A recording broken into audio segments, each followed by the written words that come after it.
Perfect combination. All right. All right. We looks like we're now live on Facebook. We were just talking about scarves and talking about drive-bys and the kind of office drive-by that can disrupt you in the middle of what you're doing. But we are a good disruption this morning. And that is because we are talking about sales, growing sales, nurturing sales, coming up with sales systems. So by the end of this webinar, I am confident that those people who are watching are going to up their sales game. Now, one of the questions I like to ask people is how much they like something and then how good they are at it. And they're a 10-point question, not like you score 10 points, but it's on a scale of 1 to 10. So before nobody even knows who you are at this point, I want to set a baseline. Great. On a scale of 1 to 10, how much do you love sales as a process or as something? Just a 1 to 10. What's your initial reaction? 11. Okay, awesome. And from a skill set level, from your talent, your abilities, your guru-ness and talents when it comes to sales, aside from liking it, because you can still be good at it and not like it. Scale of 1 to 10, where are you at? My skill set? Yeah, your ability as a closer from a scale of 1 to 10. That's a very difficult question without sounding arrogant. I don't think that there's anyone that's even going to be at an 8 because you have to constantly be working on perfecting your skill set. I love it. I do have, and I'm confident that even my team has, is just the desire and willingness to learn. And I think that takes you, and when you like something and you work hard at it, that's when you start loving it and then you start becoming a master. Now, that is a masterful question that is calculated from a saleswoman who is well beyond the scale of 1 to 10 because you took it at the face value and you said, look, it's not about being a 10 or 11. I don't want to sound arrogant. I'm at the end of the day always learning. And I think that the reason why we have somebody like you on the show is so that we can learn from you. And the show, for those of you who are just joining us and you're excited to learn how you can answer questions when it comes to sales on a scale of 1 to 10 to be at 11 or above, you are watching the Scale Up Heroes podcast. Now, not startup, but scale up, because these are people who are in the money. They're getting some funding and they're looking at growth and they're scaling. So you can check out all these at scaleupacademy.io. But today we're going to jump into it and we have the lovely Nazma Qurban. Yes? Hi, Nazma Qurban. But yeah, Nazma Qurban. I wanted to see. She said she guaranteed that I couldn't get it right the first time, and this is perfect because that's what happens. But I want you to have a chance to introduce yourself, tell us about a little bit about your background, your company, so we have a good baseline. And then we're just going to drill down and come up with as many great nuggets of information when it comes to the magic of sales. Great. Well, thank you so much for the introduction. I really appreciate it. So my name is Nazma Qurban. I'm VP of Sales for Cognism.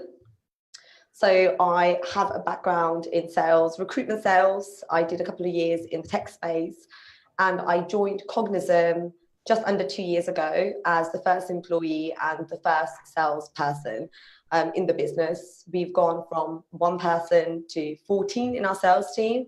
We've gone from 4 people within the 4 employees at Cognism to, well, we're almost hitting 60. So really exciting times, and all in the space of under 2 years. Wow, that's amazing. Now, explain a little bit more about Cognism for somebody who doesn't understand what you guys do. Okay, great. So Cognism is a sales intelligent technology company, and we help businesses automate their sales process and help them find their next best opportunity. So we help with the initial stage of the sales process, which is all about filling up your pipeline, understanding who your target audience is, and giving you smarter ways of engaging with them to move them to the next step of the sales process. So why I'm excited is to learn from a sales company who is selling sales tools, right? You've got to be a good salesman to sell to other salesmen and saleswomen. I have to be honest with you. In none of my other roles was I selling to salespeople, and it was quite a daunting prospect. Starting off or building out a sales process and having to sell to other sales directors or experts in the field. So it's been a huge learning experience for me. But they're the easiest people to sell to. Really? I like this. Not only is it a tongue twister to sell to salespeople. Yeah.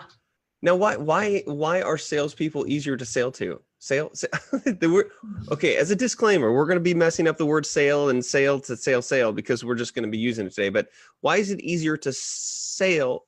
I'm a sailor, so every time I think sail, I'm like thinking sailboat. But why is it easier to sell to a salesperson? Because I think if you're a salesperson and you've been trained well and you understand the sales process, you listen. And so perhaps if someone calls you or someone stops you in the street, regardless of what someone's selling, you're a lot more open to listening and understanding how they can help. Whereas a lot of other personas, if you wish, probably won't have that same sort of skill set or are a lot more open to, because this is our job day to day. So we understand and appreciate what that means. It's hard being a salesperson because you start off usually as an SDR, so you're calling people and you're making 75 dials a day and you're probably told no 74 times. And so you understand how difficult it is. So you're a lot more open to listening. Well, let's start like top level and let's talk about some of the main challenges when actually starting a team. So I know that your technology helps people with the automation process, but it all comes down to having those people in the seats or standing up or wherever they are on the streets or knocking on doors. What are some of those top challenges, whether it's, the first person that you hire, and then eventually to scaling, but just from somebody who's starting off or looking to take that jump? Okay, so for me, I believe that the key ingredient, well, there's two. One is process and the second is people. These are the key ingredients of building a successful business, full stop. And so Cognism and myself and all of the other leaders in our business, we invest a lot of time into nurturing people and, of course, hiring, retaining those individuals. So for us, finding those right individuals, we place a lot of we prioritize and put a lot of energy and effort into bringing the right individuals on board. So first of all, we understand how important it is to bring people on board. And when it comes to challenges around sales people and hiring a sales team, I think it was really difficult in the beginning because, I've never done this before. I've had a background in sales, but building out a sales team, you're bound to make mistakes, which is okay because some mistakes you're just going to make through experience. And I think what happened was when we started off, myself and my CEO, James Islay, we sat down and we thought, okay, right, we're going to hire these individuals that are going to be representing Cognism, so representing the business. So what does that look like? So we wrote a list down, a checklist, as most people do. Someone who's ambitious, someone who's smart, someone who's sharp. And we had a list, we had a criteria, a checklist of all of the attributes that we're looking for. And we started the sales process. And what we found was that, we weren't as successful as we'd hoped. So we reviewed the checklist and then started understanding where we were going wrong. And where we were going wrong was that we were deviating from that checklist. And that checklist and there's a few reasons for that. One would be if my CEO really liked somebody and I didn't want to say no because I didn't want to disappoint him and vice versa. And one of the very first things was we involved a lot of other people in the sales process. In the interview process, sorry. And so what that meant was that, it was really difficult for us because there was only two of us in the London office. So we lent on advisors and we lent on board members to actually be involved in the interview process. And then as we've grown, now what we do is we involved others within the business and we don't deviate from the checklist. So we're not worried about saying no. We're not worried about upsetting anyone because this is our business and we want the right people with the right culture, with the right attitude and the right energy. And so that's what we've done. We put a checklist together. We don't deviate from it and we are open enough to say no. Any doubts, we just move on. There's a lot to unpack there. So this idea of a checklist was sort of your compass that you set up. Mm-hmm. But then even within that checklist, you have different opinions based on what those qualities are. So you still even have a split. You've got one party who likes the person, one party who doesn't. Mm-hmm. And it almost, would you say that you're reverse engineering the sell when you're really looking at the qualities and traits that you want first and then fitting those to that person, as opposed to the person coming in and seeing what qualities they bring? So are you really saying we want somebody with these qualities first and matching those people to it? It sounds like that was the main strategy. Absolutely. We're not hiring. So this is something that's quite unique to Cognism. So we believe in organic growth, which means that we bring in inexperienced graduates, or even sometimes they're not graduates, someone who's willing to learn the trade. It's worked really well with us. But what I've understood is it doesn't matter how much training you had or how great you are, there are certain skill sets that are really quite difficult to determine during the interview process, and that's why it's quite important to involve others. But something like grit, having the right attitude, being super positive, and being resilient, these are attributes that we look for. So not necessarily a checklist of someone's qualifications as such, more about them as a character and their personality and whether they have that grit. Now, I think it's really interesting about hiring, not necessarily for sales experience. And do you find that that gives you a better opportunity to really train somebody in sort of a non-biased way in your approach? Because I've heard of the argument that if you hire somebody who is has been doing sales at another company for 5 or 10 years, they're most likely going to be set in a certain way of selling that they think. So is this fresher perspective something that you find you have more control over the process as you're building out this team? Absolutely. And I've really, you mentioned about learning from individuals, and I feel like I've learned a lot from my team on a day-to-day basis. So we hire super smart, innovative, young professionals who are contributing. And one of the main reasons why they want to work for a startup is so that they can contribute. So for me, it's really important to hire people that can actually really come up and bring the new ideas, new technology, introduce new technology and new ways of working. And so for me, I think it's quite important to create a process that works. And this is metrics driven, but also have someone who can think outside of the box. And I feel like I've been able to get a lot of that from bringing in those people who don't have experience, because they don't have any bias. They don't have, they don't come with bad habits or how people historically have done business. So I think that's definitely helped with what we have today at Cognism. And what I think is great about that advice is for somebody who's out there thinking that they might want to explore sales, it's not a disadvantage if you don't have years and years of sales experience. It's just it's a little advantage. Yeah, it is. So it is an advantage. I think it comes down to that learner mentality, right? If you just get stuck in your ways of that you've been doing them, you're not finding these creative alternatives.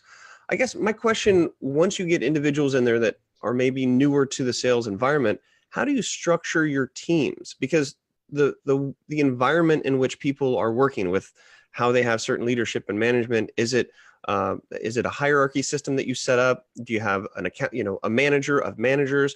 From a structural standpoint, how do you build the runway for your sales team? Okay. What does that look like? So for us, and there's a lot of businesses that are similar to us, so I'm just going to talk about my experience at Cognism and how we've built our sales engine and the sales team function itself. So everyone comes in as an SDR, which means that your role and your role and your responsibility is purely to generate meetings.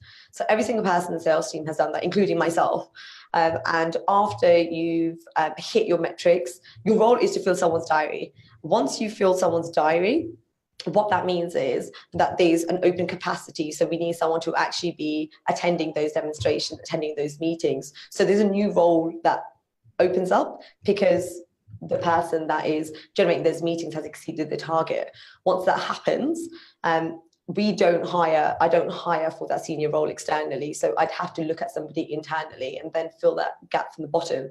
So the way that there's two main teams, we have an SDR team. That team predominantly just sets meetings, and then when they get to the next stage, they are then attending meetings, and so they become closers and they have a revenue target rather than a meetings book target. So we have two main teams, and we have a manager that sits on top of the SDR team who reports directly to me. So we have one manager, and then the BDMs report directly to myself. So it sounds like you are bringing people without experience, but then you're putting them in a lower level position to get their feet wet and understand the system from the the original generation of that process. Because if you were to just stick somebody in a sales role and they get fed leads, they might not have the respect or have the backdrop on how those leads got there, right? Absolutely. And I think once you can do that also, when you do the job, you're really close to it. So I was the only salesperson. So I was cold calling, I was generating the meetings, I was closing. So and a manager, what works really well is that I understand the entire sales process and I understand how painful it can be. So as a manager, being able to resonate with every single person in the team is super important, and understand the product inside out. You don't want your best performer to have better product knowledge than you do as a leader. That's interesting. Now, when it comes to the blood of this whole system, which is the lead generation, right? You can have an amazing person who's got the grit, who's fresh and ready to learn, and you put him in a chair, or he's standing up or she's standing up, and then the phone doesn't ring or the internet doesn't bing and there's no leads, the whole system breaks down. So talk to me about how important a reliable lead generation system is, just how crucial that is. And do you see that people maybe set up sales and focus on that structure and that sort of leadership and system, but if you don't have the leads, the whole thing doesn't work? So how important is lead generation to a company that is essentially selling?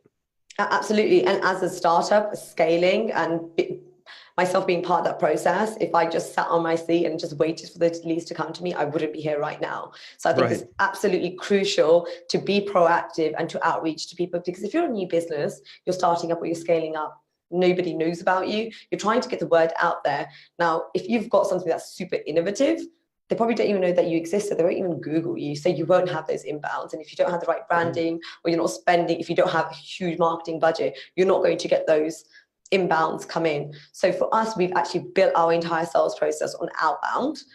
So every single individual, when they join our business, they have a certain target market. We give them training on exactly what the product is, what the script would look like, what the messaging is, and how we add value.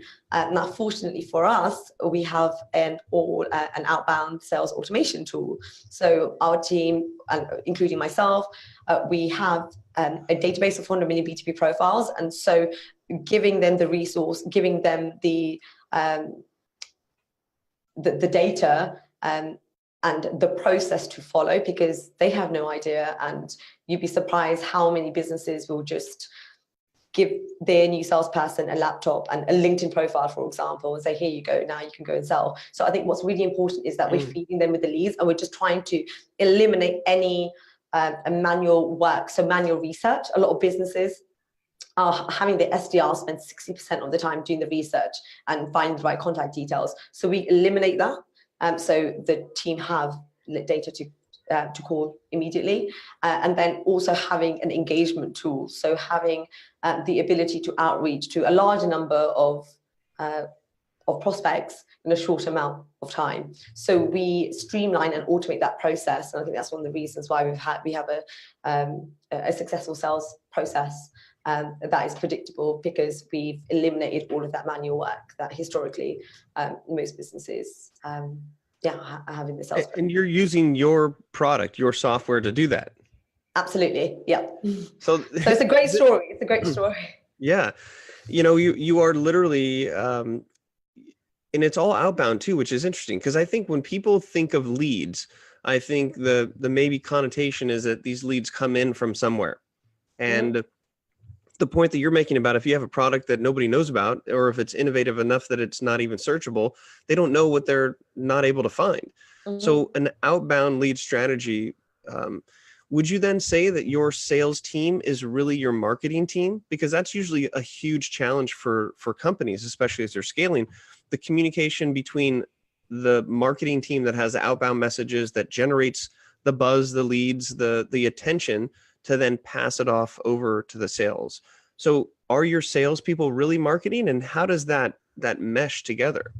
Or do you have a whole other separate marketing team too? We do have a separate marketing team. It's interesting because I've actually seen certain businesses that have their SDRs actually sitting under marketing, and then they had their sales team as just closers. So I genuinely do believe that as a sales function, we are marketers, and we're not just sitting back and just having the leads come to us. We are proactively finding those prospects. What our marketing function does is they look at the branding, get the awareness up, and generate content. And we do have inbounds, and we do have people that visit our website and register for demonstrations, but that's a bonus. That's nice to have. But if we have our technology in itself is a sales automation tool. So it's not what marketing people or marketing tools tend to do is they allow you to outreach to a large number of businesses. And once you get that engagement with the content, then you pass it on off to your sales team. So what we do is we just automate that process. So our sales team are responsible for marketing not marketing the product, but getting the word out there and engaging with those individuals. Do you find culturally that that's a challenge for you of who is taking not the credit for, but sort of the ownership of that marketing process? Do you see that the relationship between sales and marketing is one where it's symbiotic, or is there kind of butting heads and it's like, well, we're doing this. Well, we're doing this. How does culturally that work? It works perfectly. We're on the same team. So the end result is always like, what is the revenue? What is the target? And we all have our metrics set out. My responsibility is to generate leads through an outbound process as well as closing that revenue. And my marketing team's objective is to generate inbounds, generate content that is going to help with feeding in leads and nurturing those leads. So we have our roles are clearly set out, and we're winning if we're closing business. And so we're completely aligned in that respect. And also because we're a scale up, we've done this together. So we're all part of this. We've done this journey together. I think perhaps in like large businesses, when there's a lack of communication, it could get a bit confusing, but certainly not there. Interesting. So I'm going to go sort of metaphysical for a second when it comes to sales. I would argue that people make buying decisions in a general sense on two terms. One is to solve a problem, or another one is to maybe seek pleasure, essentially, or do something better. So for you and your sales team and this methodology, as you're out there and you're branding your products, do you typically lean towards more of a communicating that you have this problem and we have the solution? Or is it that you need this solution to do something even better or faster or with more automation?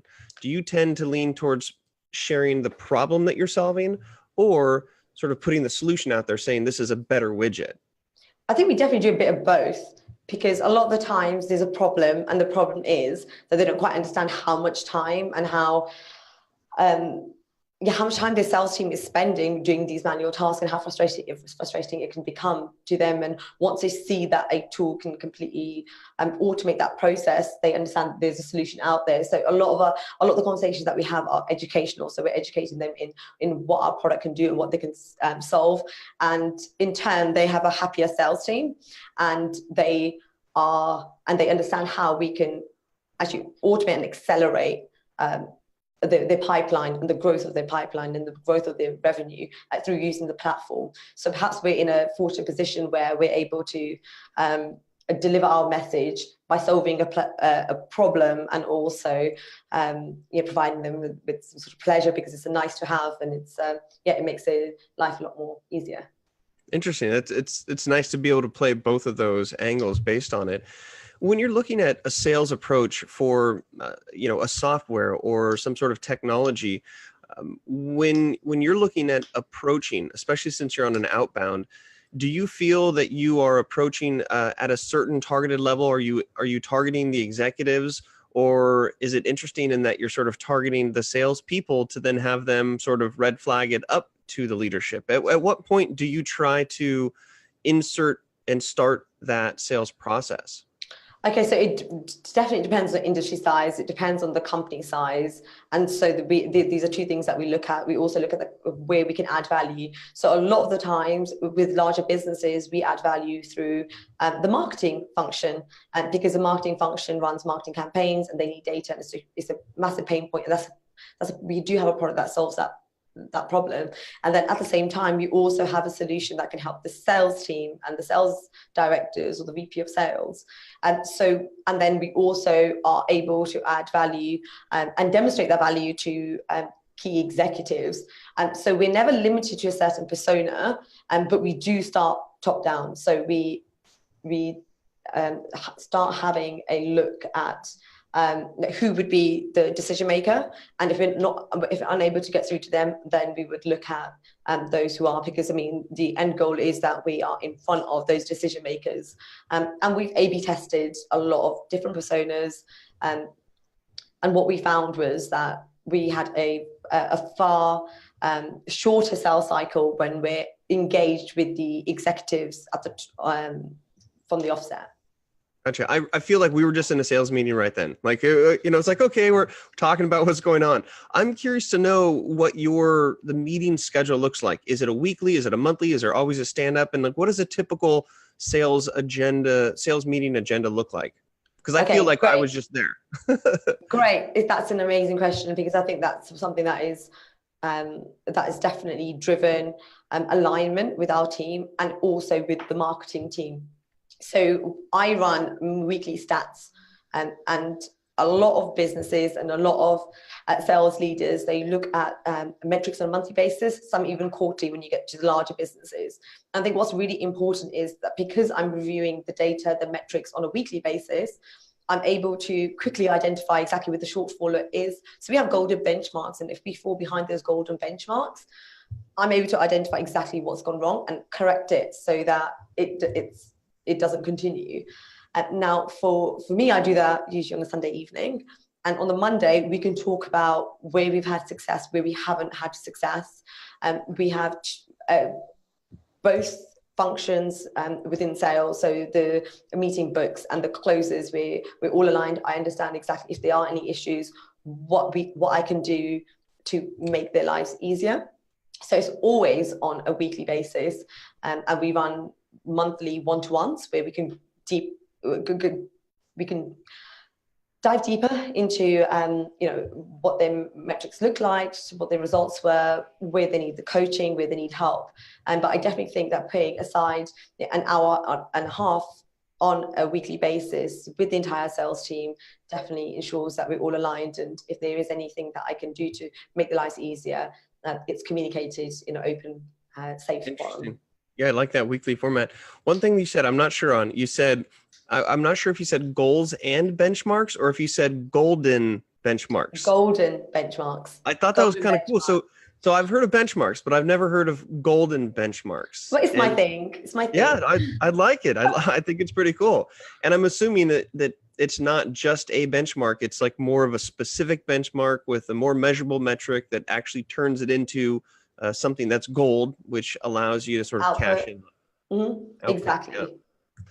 Well, I want to sort of circle back to the very beginning, because we talked about how to build a sales team and you talked about the individuals. But once you now have a system that's set up and you have the leadership and management, understanding everybody's roles, and you've got the combination and cultural fit with the marketing, and then you've got the outbound lead generation, and every week you're working on metrics and you're chasing after sitting down and hanging out on the golden benchmarks. But how do you keep and maintain your top talent? How do you get the next rock star? I know that you internally develop them. So is your whole process of retainment start at recruitment? Because you get a system, but life happens and your star goes somewhere else or whatnot. How do you maintain and retain and attract top talent, specifically given that you're kind of looking for new, fresh talent? So how do you balance that? Oh, I love that question. That's the question of this podcast for sure. I think that is so important. And so the where it starts is absolutely from the offset. So during the interview process, understanding exactly what the culture looks like, what types of individuals you'd want as part of your sales process. Once you get them on board, the most difficult thing is absolutely trying to retain them. So a few things that we do. First of all, we ensure that's the right culture fit, because I love my job. I love coming to work, and I feel like my team absolutely feel the same way because we're all friends. So we're friends. We have this culture, which, I'm very fortunate to be part of, where we're a team. So it's, we just completely support each other. So retaining staff means making it an enjoyable place to work. It's also aligning your business objectives. So as a business, it's me aligning my business objectives with actually their goals. So understanding, taking the time out to understand exactly what this star individual, which they are all stars in Cognism, and so exactly what the goals look like, and then creating measurable like golden benchmarks. And so understanding exactly where they want to be, what they need to do to get there, and giving them the support to get there. So they are driven because they're getting to where they need to be. They love coming to work, and they are celebrated. So celebration is key to our culture at Cognism. So every time that there's a meeting booked, you still hear some of the guys just clapping like crazy. Every time that there's a meeting booked, we celebrate. Every opportunity, we're just always celebrating each other's success, and it's really important to do so. Not only it keeps you aligned as a team, but also the individuals that are there feel like they are valued. So that is really important. Something else, and I think this goes back to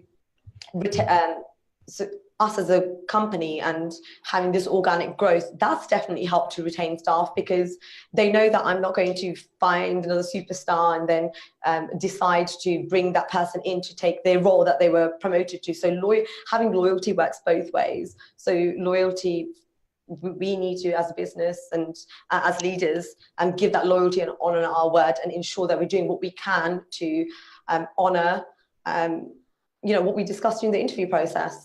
Because once you make the decision, as long as they're willing to work hard, then, and that's all you really need, someone who is smart enough, sharp enough, they're the right culture fit, and as long as they're willing to work hard, then that's the perfect formula of retaining staff, if you can celebrate and just make sure that you're constantly aligned. Awesome. And I loved not only what you said, but how you said it. You just like, you and your scarf were just like glowing. It was almost like there was wind that was created, and it was like, you're like, yes, this is it. But that really is a crux, because if you're not creating a culture that gets people excited to come to work, then it doesn't matter what your sales structure looks like. It doesn't matter how many leads are coming in, because it's not sustainable. So I want to dig into 3 different elements within that answer. One, you said that you want to make sure it's a cultural fit. And I understand that. That makes sense. But can you give me an example of one of these tests? What is the golden hurdle that they have to jump over in order to know that they're on track for the golden bench? Is it that, you, in the interview process, you go out to drinks with them and other employees to sort of see if there's a fit? Because we talk about culture, but how do you, what is one of those tests to make sure that they're correct? And does it happen before or after you've hired them? Yeah, it's a bit difficult, the whole drinking thing, because you don't want to make anyone feel uncomfortable if they don't drink. And I know that, we certainly have a big drinking culture here, but that's just, replace drinking with maybe coffee or something. But, there's a strategy of meeting a potential employee outside of the office. But I'm really curious, because it sounds like you have a great culture, but how do you test that?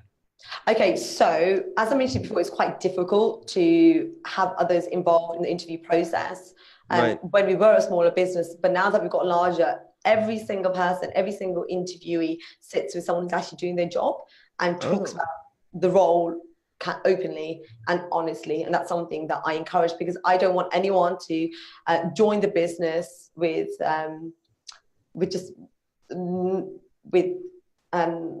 not really aligned with expectation. The reality is, it's a really difficult job. So I think it's quite important to be honest about it. You don't want someone to come in first week and think, oh my God, I did not sign up for this. So we absolutely spend time, but also because there's 4 people doing this interview process, it's not just them meeting someone who's doing their role, but I get to spend quite a lot of time with them. Our interview process, I come in final stage, so they just do a presentation, and then it's just me and them, and I just don't ask them any tricky sales questions, because that's all out of the way. I just want to get to know them and really understand their motivators, what they like doing in their spare time, how their friends would describe them, and just have a candid conversation that you would have with your friends. So I get to know them on a personal level. Yeah, as a sales lead. Yeah, Sorry. I like that you're not, I mean, it sounds like the interview process is more of a process, and the fact that you're putting them with somebody who's in their role, and that person can give you a good judgment of what their feel is for it. And then you can Exactly. just get a chance to get to know them as Mm. opposed to knowing that they have this guard up where they're trying to answer all the right questions. You're just getting to know them. Yeah, exactly. I remember one of my team, he said the best thing about the interview was as soon as everyone left, you just put your laptop down and said, I want to get to know you, like tell me what you like doing. And I think that's so important because I'm working with them. I really want to enjoy the people that I work with. It's so important. So I just need to make sure that person is someone that I can have a coffee with, go for a drink with. We spend a lot of time, 8 hours a day minimum with each other. So I want to like them. I want to be able to get on Yeah, with and it. I love And the vice versa. visual, the visual of a laptop close. Like literally like, okay, you know, you've talked, you've done this, physically shutting the laptop, putting it aside and being like, now let's talk. I Yeah, like, that's exactly it. okay, so the second thing I want to pull out is you talked about really making sure that the objectives of the company is also meeting the goals of the individual. And this is something I'm passionate about, and I'm curious, do you guys use the word or think of the word, the combo of words personal branding when it comes to employee development? Because there's this fine line of supporting your employees to be amazing at what they're at and following their goals and their dreams and making a difference how they can. But at the same time, you know, reining them back in to focus on what you need them to do as a company. So do you feel like you are in this process of objectives and goal matching, really truly supporting your employees in their personal branding and their development, that it's okay that other people can see how amazing they are as an expert? Or are you fearful of people plucking them and you just sort of lock them up and be like, no, I doubt it's a second, but what do you feel that supporting your employees and their salespeople in their personal brand development, is that part of your process? Absolutely. So I have two of my first SDRs now, both senior business development managers. Hmm. So both within a space of a year have become senior business development managers. That's been great for their career. They both one of them got top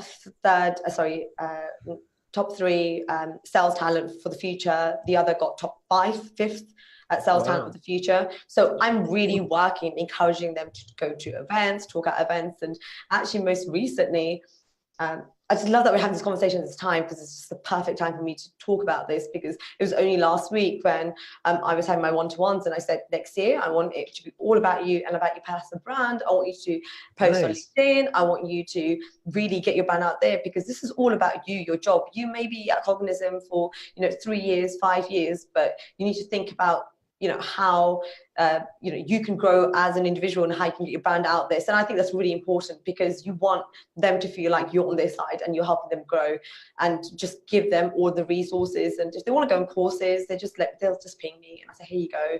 If there's any opportunity for them to showcase their talent or talk about their experiences, I think is super, super important. Yeah, so does that. You literally gave me goosebumps when you were talking about that, because you were so excited about it. And I keep trying to like rattle the corporate cages to let them understand that there's no fear that they're going to leave. They'll eventually leave, but if you support them for what they want to do in life, they're going to not want to leave. They're going to become loyal. And you talked about loyalty being both ways. All right, last little ping question before my final question. You talked about celebrating successes, which is great. And you said we celebrate everything. So the question that comes to my mind is, have you created a culture where people are self-reporting, or is this something that management and leaders are looking for and calling people on these small victories, right? Because or is it a combination? But, celebrating small victories is great, but like, do you have somebody who's like, hey, I just finished this book, like, yay. Or a manager's like, I see that you finished that book. Yay. Like, what's the combo between self-reporting success and managers finding and celebrating success? So one of my senior BDMs closed a deal with a huge publisher today, and the guys on the phone, as soon as I got off the phone, I just made an announcement, and he just looked at me. He said, I hate it when you do that. I know he loves it. But yeah, absolutely. Otherwise, I mean, I I mean, no, I don't think there's ever been a situation where they've been like, oh, hey, I've closed this deal because I'll get there before them. So Okay, right. if I don't get them, their peers would. So even if it's someone else who's another BDM, there's times when I just pick someone else, say, hey, do you want to make the announcement for this promotion? And he got up and he's like, guys, can I have a moment of everyone's time, your attention? And then they talk about the promotion and congratulations.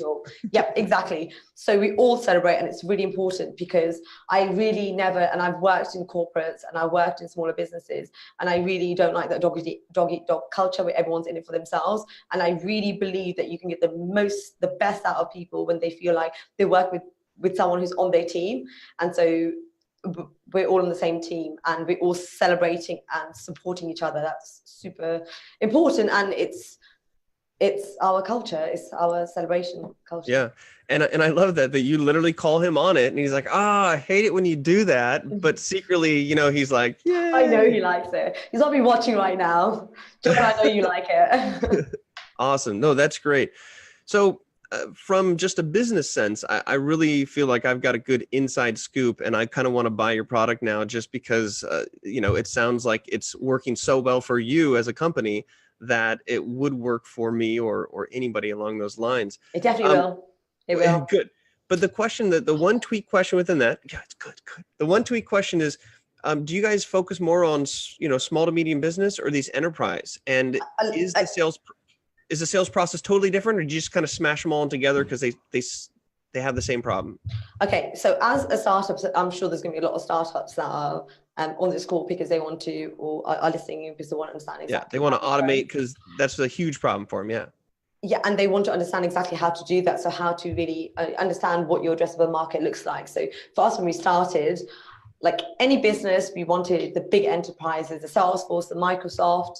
And so we were cold calling, we were outreaching, going to our networks, tapping our networks and trying to start these conversations. But the reality is that we are a startup, and our technology may not have actually been like enterprise ready at that time. And this was way back in the beginning. So are we going to, and then we had to make a decision, are we going to continue outreach and trying to get these big brands on our books, on our website, these logos? But then once you get into the process, or once they get into your pipeline, are you going to close them? What's the probability of that? So, and also actually engaging with them is significantly more difficult. And because we can help any business that is B2B, we decided to go after the SMB mid-market. And so we got a lot of traction. We went from 2 to nearly 200 customers. And so now we have enterprise businesses coming to us. So now we know that this is the right time for us to invest in those larger businesses. They're engaging with us. We've got our brand awareness. So as a small business, I would highly recommend just trying to get as many customers under your belt rather than just go for the big brands, because they'll come to you. Essentially, if you're adding value and you can solve a problem, they'll come to you. And it's going to be so much more difficult as a startup unless you're somebody in a business that is willing to. But if you're looking to create a predictable revenue engine, it's going to be a lot more difficult to do that at mass. Yeah. And as you said, it's kind of alluring at the beginning because you want those big names and you want this validation that you're working with these big companies, but it's a chicken and the egg. So as you say, you build it and then they'll come. All right. My final question. If you were to give advice to your younger self, not saying that you're old, what type of sales advice would you give yourself to 10x where you are today? The one magic trick, the one small thing that you could have added to your skill set sooner? Can I say more than one skill set? Well, you can. You can. How about this? You can say 2 of them or 3, and then I'll choose my favorite one, and then we still get 1 out of it. Okay. So back yourself. That is definitely. I think that is definitely the golden one. Just back yourself. But okay, so back yourself. Back yourself. Yeah. And I think if you back yourself, you don't give up and you're resilient and you don't care what anyone says. Because when I started this role, I had no experience in managing a team or a sales process. And I learned everything from scratch because I backed myself, even though There were situations, including investors that we had, including people that were my peers that may have not thought that, well, you can build something, but I just backed myself. See, I've never heard of that term before. Is that a Londoner thing? Maybe back yourself. Should I explain to you what that means? No, I know what it is now. Okay, But I had never heard that. And I've heard a lot of things, but back yourself. It's almost like, you look for backers of your company, you look for supporters, back yourself, get your own back. Okay. I like that. No one else is going to be hard for you Unless to come you up. have a leader like me, no one else is going to. It's going to be hard for you to come up with a better tip than that. So what was another one that you're thinking? And that'll be the judge. That was it. Actually, I thought about lots of things, and then that word came to my mind. And I thought, if I back myself, then I have confidence. I believe in my ability, and if I back myself, I'm going to work hard because I know what the output is going to be if I back myself. So there you go. And as a advice for a company which you are obviously adhering to, if you back your employees and help them to learn to back themselves, you've got all the backups you need to just have an awesome organization that's selling, and not just selling, but enjoying the process of selling. Absolutely. My CEO backs me. I back my team. I back myself. My team backs their peers. So we're all about back. I love that. This is good. Like, we might have to start a new podcast called Back Yourself. Backing yourself. Yeah. I like that. Backing yourself. Yeah. I like this. I don't think we do that enough. So. No, you're right. And we talk about believing in ourselves, but when you talk about believing in yourself, it's sort of this like, I believe I can do it. But if you're backing yourself, you're like, no. I've got somebody holding up against me, so you cannot fall. And, you might fall on yourself, but we've all fallen on ourselves a few times. So it comes back to what we said in the very beginning, which is learning. And your answer to the second question of, on a scale of 1 to 10, how great of a salesperson are you? You gave a better answer than a number, and you said, I'm always learning. So I appreciate the notes and crazy stuff that I have here today that I will keep with me. Things like loyalty works both ways. Things like be willing to work hard. And finally, and first, second, and third place advice, back yourself, back yourself, back yourself. Love that. Well, hey, this has been tons of fun. Next time I'm in London, we're definitely hanging out. I want to learn more about this sales tool just as it is. Like, I'm sold on it.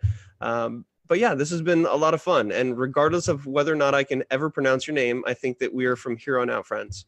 Yes, absolutely. Thank you so much for taking the time out. This has been fun. So for somebody who is a startup or an enterprise and they want to get in touch or they want to learn more about this, where would they go? Like, they're all fired up. They're going to type on their keyboard. They're going to search in something. Where do they head so they can talk to a salesperson? www.cognism.com and fill out the form. And we'll call you in less than 60 seconds. Wow. I might just do that for fun. Because if you're ever bored and you want to talk to somebody, there you go. But if you don't get anything in your inbox in the next 5 minutes, I'll be very disappointed at someone in my team. So. All right. Well, good. Hey, everybody keep looking for those golden benchmarks, because it's not just a metric. It's something to sit down and enjoy and celebrate with your team. Cheersing, whether it's coffee, tea, soda pop, or beer, who knows? Hey, this has been a lot of fun. And anybody else who wants to take this type of information from heroes that are in this scale-up world, that are literally, whether they have a cape or a scarf, they are flying through and they're helping people out, you can check out ScaleUpAcademy.io. We do this every Monday. Join us. We bring in amazing people from around the world. And, Nazam, this has been a lot of fun. So you enjoy your Monday and continue to crush it. Appreciate your time. Okay, bye. See ya.